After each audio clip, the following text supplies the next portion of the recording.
नमस्कार, मी रोहिणी. रोहिणी मंडलिक रेसिपी चॅनलमध्ये तुम्हा सर्वांचं अगदी मनापासून स्वागत आहे. आज आपण गुळांबाची रेसिपी पाहणार आहोत.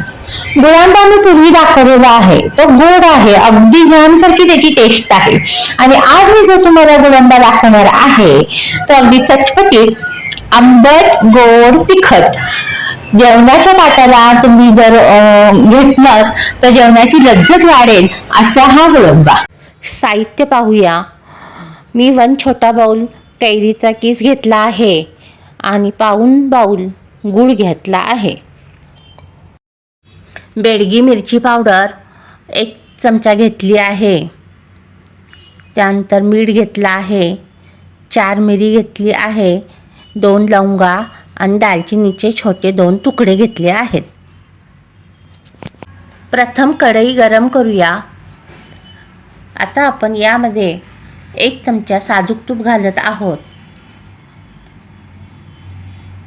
छान वितळल्यानंतर आपण इतर साहित्य घालूया. आपण हा गुळांबा चटपटीत करणार आहोत म्हणून आपण यामध्ये मिरची पावडर वगैरे वापरत आहोत. गोड गुळांबा कसा करायचा तो मी ऑलरेडी तुम्हाला दाखवलेला आहेच. तूप छान गरम झाला आहे. आता आपण यामध्ये दालचिनी, मिरी आणि लवंग टाकत आहोत. आपण लगेचच कैरीचा किस घालणार आहोत. आपण हे गुळांबा चटपटीत करणार आहोत. आंबट, गोड, तिखट अतिशय टेस्टी असा हा लागतो. जर कोणाला आंबट खूप आवडत नसेल तर त्यांनी कैरी पिळून घेऊन मग त्याचा वापर करावा. जेव्हा तुम्ही कैरी कापता तेव्हा 1 तुकडा खाऊन पहा. खूपच आंबट असेल कैरी तुमची तर त्याचं पाणी नितळवून मग वापरा. थोडं 1-2 मिनिटं आपण हे परतवूया.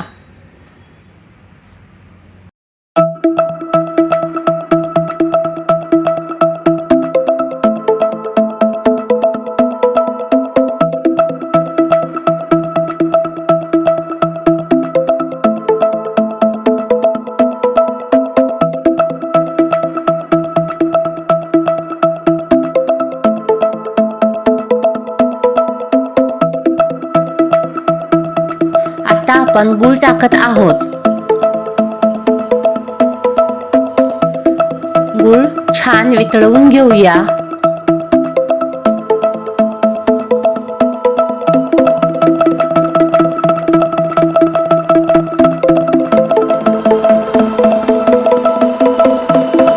गूळ छान वितळलेला आहे. आता आपण मिरची पावडर, मीठ घालूया. मिरची पावडर किती तिखट आहे त्यानुसार तुम्ही त्याचा वापर करा. मी बेडगी मिरची पावडर वापरली आहे. ती कलरला छान असते पण तिखट खूप नसते. त्यामुळे तुमच्या तिखटाचा अंदाज घेऊनच तुम्ही यामध्ये तिखट टाका. आता हे आपण 5 ते 6 मिनिटं शिजवून घेऊया. आता आपण वेलची पावडर टाकली आहे. 2 विलायची प्रथम भाजून घेतली आहे आणि साखर घेऊन बारीक करून मग मी टाकली आहे. गुळाचा पाक होत येत आहे. पाहू शकता मिश्रण घट्ट होत येत आहे. कलरही पहा किती सुंदर आलेला आहे. तितकीच त्याची चवही अप्रतिम आहे.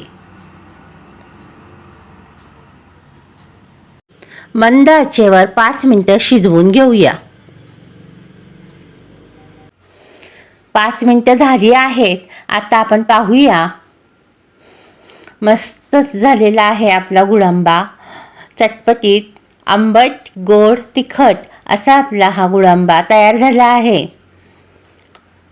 फ्रीजमध्ये जर तुम्ही ठेवलात तर 2-3 महिने आरामात टिकतो. त्यामुळे जास्त प्रमाणात करायला काहीच हरकत नाही. कारण यामध्ये आपला आंबा अगदी छान शिजलेला आहे. कच्चं काहीच नाही आहे.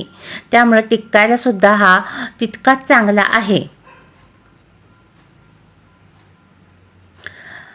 आता आपण सर्व करूया आणि थंड झाल्यावर एअरटाईट बर्नीमध्ये भरून ठेवूया.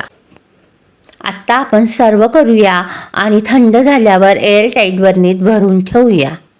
व्हिडिओ जरा जरी आवडला असेल तर लाईक करा आणि आठवणीनं सबस्क्राईब करा. थंड झाल्यावर काचेच्या बरणीत भरून ठेवला आहे.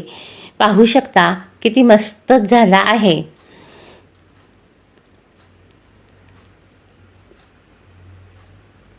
लास्टला एंडला तुम्हाला 4 व्हिडिओ दिसतील, तेही क्लिक करा आणि आवर्जून पहा. आणि असेच आपण पुन्हा भेटूया एका सुंदरशा रेसिपीसह. थँक्यू.